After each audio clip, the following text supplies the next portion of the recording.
Hi friends, how are you? നമ്മൾ ഇന്ന് ഈ വീഡിയോയിലൂടെ ഡിസ്കസ് ചെയ്യുന്നത് 5 വരുന്ന റിട്ടുകളെ കുറിച്ചാണ്.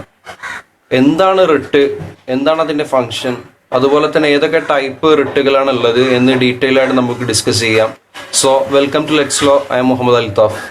നാം ഏവരും മനസ്സിലാക്കിയിട്ടുള്ളതുപോലെ ഭരണഘടന ഒരുപാട് അവകാശങ്ങൾ പൗരന്മാർക്ക് നൽകുന്നുണ്ട്. പക്ഷെ ഇതൊന്നും പ്രൊട്ടക്റ്റ് ചെയ്യാൻ കഴിയുന്നില്ലെങ്കിൽ പിന്നെ അതിനൊരു മൂല്യവും ഉണ്ടാവുകയില്ല. ഒരു ഉദാഹരണത്തിന് നമ്മൾ ജ്വല്ലറി വാങ്ങുന്ന സമയത്ത്, ആഭരണങ്ങൾ വാങ്ങുന്ന സമയത്ത് അതിന്റെ സേഫ്റ്റിയെ കുറിച്ചാണ് ആദ്യമായി ആലോചിക്കുന്നത്. സോ അതുപോലെ തന്നെ ഭരണഘടനയിൽ ഫണ്ടമെന്റൽ റൈറ്റ്സ് അഥവാ മൗലികാവകാശങ്ങൾ പ്രൊട്ടക്റ്റ് ചെയ്യുന്നതിനെ സംബന്ധിച്ച് 4 പ്രൊവിഷൻസ് നമുക്ക് കാണാൻ സാധിക്കും. Article 13 judicial review, article 359 emergency പീരീഡിൽ അല്ലാതെ ഫണ്ടമെന്റൽ റൈറ്റ്സ് സസ്പെൻഡ് ചെയ്യപ്പെടാൻ പാടില്ല എന്ന് പറയുന്ന ആർട്ടിക്കിളാണ്. അതുപോലെ തന്നെ നമ്മൾ ഇന്ന് ചർച്ച ചെയ്യാൻ ഉദ്ദേശിക്കുന്ന ആർട്ടിക്കിൾ 32, ആർട്ടിക്കിൾ 226, ഈ 2 ആർട്ടിക്കിളിലൂടെയാണ് സുപ്രീം കോടതിക്കും ഹൈക്കോടതിക്കും റിട്ട് പുറപ്പെടുവിക്കാനുള്ള അധികാരം ലഭ്യമാകുന്നത്. സോ നമുക്ക് ഈ 2 ആർട്ടിക്കിൾ കൃത്യമായി മനസ്സിലാക്കാം. ആദ്യമായി നമുക്ക് റിട്ടിനെ ഒന്ന് ഡിഫൈൻ ചെയ്യാം. Ritz are the written order from supreme court or high court that commands constitutional remedies for Indian citizens against the violation of their fundamental rights. അഥവാ പൗരന്മാരുടെ മൗലികാവകാശങ്ങൾ വയലേറ്റ് ചെയ്യപ്പെടുന്ന സമയത്ത് അത് പുനഃസ്ഥാപിക്കാൻ വേണ്ടി രാജ്യത്തെ ഉയർന്ന കോടതികളായിട്ടുള്ള സുപ്രീം കോടതിയും ഹൈക്കോടതിയും ഇഷ്യൂ ചെയ്യുന്ന റിട്ടൺ ഓർഡറിനെയാണ് റിട്ട് എന്ന് പറയുന്നത്. ആർട്ടിക്കിൾ 32 പ്രകാരം സുപ്രീം കോടതിക്ക് റിട്ട് പുറപ്പെടുവിക്കാനുള്ള അധികാരമുണ്ട്. അതേ അധികാരം തന്നെ ആർട്ടിക്കിൾ 226 പ്രകാരം ഹൈക്കോടതിക്കുമുണ്ട്. റിട്ട് എന്നുള്ളൊരു ആശയം നമ്മൾ കടമെടുത്തിരിക്കുന്നത് ഇംഗ്ലീഷ് ലോയിൽ നിന്നാണ്. ഇവിടെ ഹൈക്കോടതിയുടെയും സുപ്രീം കോർട്ടിന്റെയും റിട്ട് ജൂറിസ്ഡിക്ഷനെ കുറിച്ച് നമ്മൾ ഡിസ്കസ് ചെയ്യുന്ന സമയത്ത് നമ്മൾ അടിസ്ഥാനപരമായി മനസ്സിലാക്കി വെച്ചിരിക്കേണ്ട ഒരു കാര്യം, രാജ്യത്തെ പരമോന്നത നീതിപീഠം സുപ്രീം കോടതിയാണെങ്കിലും ഹൈക്കോടതിക്കാണ് കൂടുതൽ വൈഡർ ആയിട്ടുള്ള റിട്ട് ജൂറിസ്ഡിക്ഷൻ ഉള്ളത്. ഞാനിത് പറയാൻ കാരണം ആർട്ടിക്കിൾ 32 പ്രകാരമാണ് സുപ്രീം കോടതി റിട്ട് പുറപ്പെടുവിക്കുന്നത്. സോ ആർട്ടിക്കിൾ 32 എന്നുള്ളത് ഭരണഘടനയുടെ പാർട്ട് 3 പെട്ടതാണ്, അഥവാ ഫണ്ടമെന്റൽ റൈറ്റ്സ്. 12 മുതൽ 35 വരെയുള്ള ആർട്ടിക്കിൾസ് ആണത്.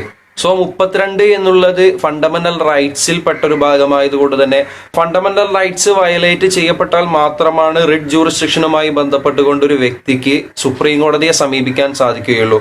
അതേസമയത്ത് ഹൈക്കോടതിയെ സംബന്ധിച്ചിടത്തോളം ഫണ്ടമെന്റൽ റൈറ്റ് വയലേറ്റ് ചെയ്യപ്പെട്ടാലും എനി അതർ പർപ്പസ്, മറ്റുള്ള കാര്യങ്ങൾക്ക് വേണ്ടിയും മറ്റുള്ള ലീഗൽ റൈറ്റ് വയലേറ്റ് ചെയ്യപ്പെട്ടു കഴിഞ്ഞാലും റിട്ട് ജൂറിസ്ഡിക്ഷനുമായി ബന്ധപ്പെട്ടുകൊണ്ട് അദ്ദേഹത്തിന് ഹൈക്കോടതിയെ സമീപിക്കാനുള്ള അവകാശമുണ്ട്.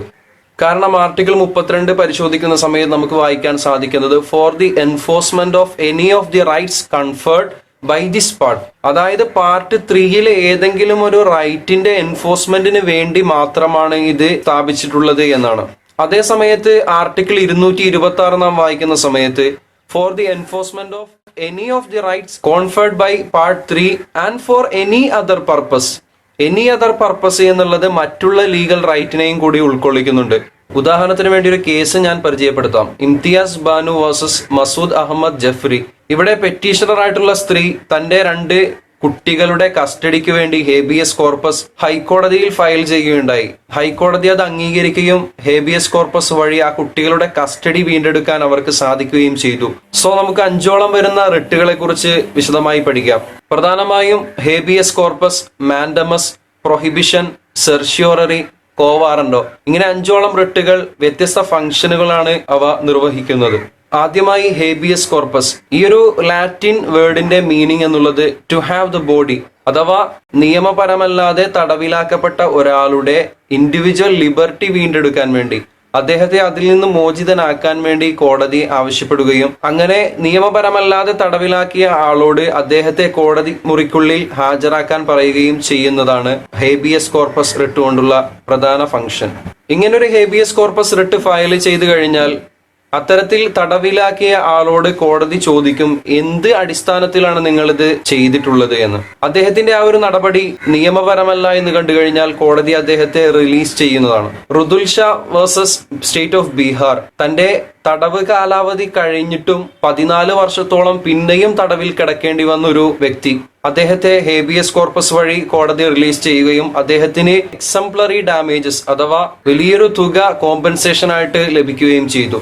സോ വ്യക്തികളുടെ പേഴ്സണൽ ലിബർട്ടി സ്ഥാപിക്കുന്നതിൽ വലിയൊരു പ്രാധാന്യം ഈ ഒരു റിട്ടിനുണ്ട്. നെക്സ്റ്റ് വളരെ പ്രധാനപ്പെട്ട മറ്റൊരു റിട്ടാണ് മാൻഡമസി എന്നുള്ളത്. മാൻഡമസ് വളരെ പ്രധാനപ്പെട്ടതാണ്. കാരണം ഡ്യൂട്ടി ചെയ്യുന്നതിൽ വിമുഖത കാണിക്കുന്ന, അലംഭാവം കാണിക്കുന്ന പബ്ലിക് ഒഫീഷ്യൽസിനോട് ഡ്യൂട്ടി ചെയ്യാൻ വേണ്ടി കമാൻഡ് ചെയ്യുന്ന ഒരു റിട്ടാണ് മാൻഡമസി എന്നുള്ളത്. അതിന്റെ അർത്ഥം വി കമാൻഡ് എന്നുള്ളതാണ്. പബ്ലിക് ഒഫീഷ്യൽസിന് ഒരുപാട് ഡ്യൂട്ടി സമൂഹത്തോടുണ്ട്. സോ പബ്ലിക് ഒഫീഷ്യൽസ് എന്തെങ്കിലും വീഴ്ച അവരുടെ ഡ്യൂട്ടിയിൽ വരുത്തുകയാണെങ്കിൽ അത് റെസ്യൂം ചെയ്യാൻ, അത് തുടരാൻ വേണ്ടി നമുക്ക് കോടതിയെ സമീപിച്ചുകൊണ്ട് റിട്ട് പുറപ്പെടുവിക്കാൻ സാധിക്കും. അങ്ങനെ പബ്ലിക് ഒഫീഷ്യൽസ് സമൂഹത്തോടുള്ള കടമ നിറവേറ്റാത്ത സമയത്ത് അവർക്കെതിരെ നമുക്കുള്ള ഒരു ആയുധമാണ് മാൻഡമസ് റിട്ട്. ഇവിടെ പ്രധാനപ്പെട്ട ഒരു കേസ് നമുക്ക് പറയാനുള്ളത് Gujarat state financial corporation versus lotus hotels. ഈ ഒരു കേസിൽ കൺസ്ട്രക്ഷന് വേണ്ടി ഫണ്ട് റിലീസ് ചെയ്യാമെന്ന് ഫിനാൻഷ്യൽ കോർപ്പറേഷൻ വാഗ്ദാനം നൽകുകയും പിന്നീട് കൺസ്ട്രക്ഷൻ തുടങ്ങിയതിനു ശേഷം അത് സ്റ്റോപ്പ് ചെയ്യുകയും ചെയ്ത അവസരത്തിൽ അവർ ഗുജറാത്ത് ഹൈക്കോടതിയെ സമീപിച്ച സമയത്ത് കോടതി അത് എംഫോഴ്സ് ചെയ്യാൻ വേണ്ടി മാൻഡമസ് റിട്ട് പുറപ്പെടുവിക്കുകയും ഫണ്ട് റിലീസ് ചെയ്യാൻ അവരോട് കമാൻഡ് ചെയ്യുകയും ചെയ്തു. മറ്റൊരു പ്രധാനപ്പെട്ട റിട്ടാണ് പ്രൊഹിബിഷൻ. അതിന്റെ അർത്ഥം ടു ഫോർബിഡ് എന്നുള്ളതാണ്. ഈ ഒരു റിട്ടിന്റെ ഫംഗ്ഷൻ എന്നുള്ളത് ലോവർ കോർട്ട് അതിന്റെ ജൂറിസ്ഡിക്ഷൻ എക്സീഡ് ചെയ്തുകൊണ്ട് ആക്ട് ചെയ്യുന്ന സമയത്ത് അതിനെ പ്രൊഹിബിറ്റ് ചെയ്യാൻ ഹയർ കോർട്ട് ഇഷ്യൂ ചെയ്യുന്ന റിട്ടാണ് പ്രൊഹിബിഷൻ എന്നുള്ളത്. ഇവിടെ പ്രധാനപ്പെട്ട ഒരു കാര്യം, ഈ റിട്ട് പുറപ്പെടുവിക്കുന്നത് ജുഡീഷ്യൽ ആൻഡ് ക്വാസി ജുഡീഷ്യൽ അതോറിറ്റിക്കെതിരിൽ മാത്രമാണ്. മറ്റുള്ള അഡ്മിനിസ്ട്രേറ്റീവ്, ലെജിസ്ലേറ്റീവ് അതോറിറ്റിക്കെതിരിൽ ഈ ഒരു റിട്ട് പുറപ്പെടുവിക്കാൻ പറ്റില്ല. മറ്റൊരു പ്രധാനപ്പെട്ട റിട്ടാണ് സെർഷ്യോററി എന്നുള്ളത്. ഇതും ഹയർ കോർട്ട് ലോവർ കോർട്ടിന്റെ ഓർഡർ ക്വാഷ് ചെയ്യാൻ വേണ്ടി ഇഷ്യൂ ചെയ്യുന്നതാണ്. അഥവാ ലോവർ കോർട്ടിന്റെ ഒരു ഓർഡർ ഇല്ലാതാക്കാൻ വേണ്ടി ഹയർ കോർട്ട് ഇഷ്യൂ ചെയ്യുന്നതാണ്. പല വിദ്യാർത്ഥികളും പലപ്പോഴും ആശയക്കുഴപ്പത്തിലാകുന്ന രണ്ട് റിട്ടുകളാണ് പ്രൊഹിബിഷനും സെർഷ്യോററിയും എന്നുള്ളത്. ഇവ തമ്മിലുള്ള വ്യത്യാസം കൃത്യമായി നമുക്ക് മനസ്സിലാക്കി വെച്ചു കഴിഞ്ഞാൽ ആ ഒരു ആശയക്കുഴപ്പം വരില്ല. Prevention is better than cure, ഈ ഒരു ചൊല്ല് ഇവിടെ അപ്ലൈ ചെയ്തു കഴിഞ്ഞാൽ ഇവ തമ്മിലുള്ള വ്യത്യാസം ക്ലിയർ ആകും. പ്രിവെൻഷൻ എന്നുള്ളത് പ്രൊഹിബിഷനെയാണ് ഉദ്ദേശിക്കുന്നത്. അഥവാ lower court final order pass ചെയ്യുന്നതിന് മുമ്പ് ഹയർ കോർട്ട് അതിനെ പ്രിവെന്റ് ചെയ്യുക. അതേസമയത്ത് ക്യൂർ എന്നുള്ളത് സെർഷ്യോററിയെ സൂചിപ്പിക്കുന്നു.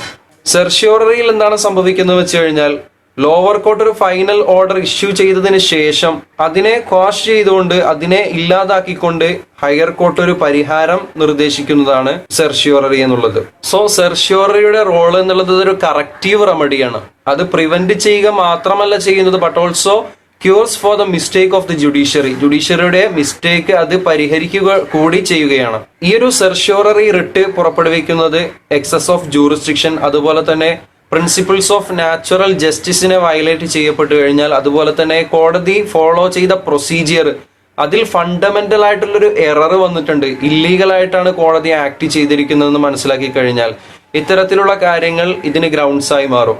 പ്രധാനപ്പെട്ട രണ്ട് കേസുകൾ നമുക്കിതിൽ പറയാനുള്ളത് ഗുല്ലപ്പള്ളി നാഗേശ്വര റാവു വേഴ്സസ് APSRTC ആ ഒരു കേസ്, അതുപോലെ തന്നെ AK Kraipak versus Union of India. ഈ രണ്ട് കേസുകളിലും ലോവർ കോർട്ടിന്റെ ആക്ഷൻ ഇല്ലീഗൽ ആയിരുന്നു എന്ന് ഹയർ കോർട്ട് പറയുകയും അവരുടെ ഓർഡർ ക്വാഷ് ചെയ്യുകയും ചെയ്തു. നെക്സ്റ്റ് വളരെ പ്രധാനപ്പെട്ട മറ്റൊരു റിട്ടാണ് കോ വാറണ്ടോ എന്നുള്ളത്. ഇതിന്റെ മീനിങ് എന്നുള്ളത് ബൈ വാട്ട് അതോറിറ്റി എന്നുള്ളതാണ്. അതായത് പബ്ലിക് ഓഫീസ് ഹോൾഡ് ചെയ്യുന്ന ആളുകൾ കൃത്യമായി എലിജിബിലിറ്റി ഇല്ലാത്തവരാണെങ്കിൽ ഈ ഒരു റിട്ടിലൂടെ നമുക്കതിന് പരിഹാരം കാണാൻ സാധിക്കും. എന്തൊരു അധികാരത്തിലാണ് നിങ്ങൾ ഈ ഒരു ഓഫീസ് ഹോൾഡ് ചെയ്യുന്നത് എന്ന് കോടതി അദ്ദേഹത്തോട് ചോദിക്കും. So it is an effective measure to prevent people from taking over public offices. ഒരു ഉദാഹരണത്തിന് സബ് ഇൻസ്പെക്ടറുടെ പോസ്റ്റിലേക്ക് ക്വാളിഫിക്കേഷൻ ഇല്ലാത്ത ഒരാൾ ആ ഒരു പോസ്റ്റ് ഹോൾഡ് ചെയ്യുന്ന സമയത്ത് നമുക്ക് കോടതിയെ സമീപിക്കാനും കോവാറണ്ടോ റിട്ട് വഴി എന്തൊരു അധികാരത്തിലാണ് നിങ്ങൾ ഈ പോസ്റ്റ് ഹോൾഡ് ചെയ്യുന്നത് കോടതി ചോദിക്കുകയും അദ്ദേഹം ക്വാളിഫൈഡ് അല്ലെങ്കിൽ കോടതി അദ്ദേഹത്തെ സ്ഥാനത്ത് നിന്ന് നീക്കുകയും ചെയ്യും. നമ്മളിന്ന് ഡിസ്കസ് ചെയ്ത 5ഓളം റിട്ടുകളിൽ അഗ്രീവ്ഡ് പേഴ്സൺ അല്ലാത്ത ഏതൊരാൾക്കും ഫയൽ ചെയ്യാൻ പറ്റുന്ന ഒരു റിട്ടാണ് കോവാറണ്ടോ എന്നുള്ളത്. സോ അവസാനമായി നമുക്ക് ക്വിക്ക്ലി ഒന്ന് റിവൈസ് ചെയ്യാം. ആദ്യം നമ്മൾ പറഞ്ഞത് റിട്ട് ഓഫ് ഹേബിയസ് കോർപ്പസ് ആണ്. അൺലോഫുള്ളി ഡിറ്റൈൻ ചെയ്യപ്പെട്ട ഒരാളെ കോടതി മുന്നിൽ ഹാജരാക്കാൻ വേണ്ടി ഇഷ്യൂ ചെയ്യുന്ന റിട്ടാണത്.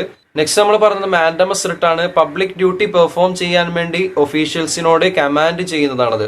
നെക്സ്റ്റ് നമ്മൾ പറഞ്ഞു പ്രൊഹിബിഷൻ എന്നുള്ളത് ലോവർ കോർട്ട് ജൂറിസ്ഡിക്ഷൻ എക്സീഡ് ചെയ്തുകൊണ്ട് ആക്ട് ചെയ്യുന്നതിനെ ഫൈനൽ ഓർഡർ ഇഷ്യൂ ചെയ്യുന്നതിന് മുമ്പ് പ്രിവെന്റ് ചെയ്യുന്നതാണ് പ്രൊഹിബിഷൻ. ഫൈനൽ ഓർഡർ ഇഷ്യൂ ചെയ്തതിന് ശേഷം അതിനെ ക്വാഷ് ചെയ്തുകൊണ്ട് അതിനെ കറക്റ്റ് ചെയ്യുന്ന റെമഡിയാണ് സെർഷ്യോററി എന്നുള്ളത്. അവസാനമായി നമ്മൾ പറഞ്ഞത് കോവാറണ്ടോ അഥവാ പബ്ലിക് ഓഫീസുകൾ ഹോൾഡ് ചെയ്യുന്ന ആളുകളുടെ ക്ലെയിം അതിന്റെ ലീഗാലിറ്റി പരിശോധിക്കാൻ വേണ്ടി കോടതി ഇഷ്യൂ ചെയ്യുന്നതാണ് കോവാറണ്ടോ എന്നുള്ളത്. സോ ഇത്രയുമാണ് നിങ്ങളുമായി ഇന്ന് ഷെയർ ചെയ്യാൻ ഉദ്ദേശിച്ചത്. നിങ്ങൾക്ക് ഈ വീഡിയോ ഇഷ്ടമായെന്ന് കരുതുന്നു. നിങ്ങളുടെ വിലപ്പെട്ട കമന്റുകൾ താഴെ അറിയിക്കുക. So see you again.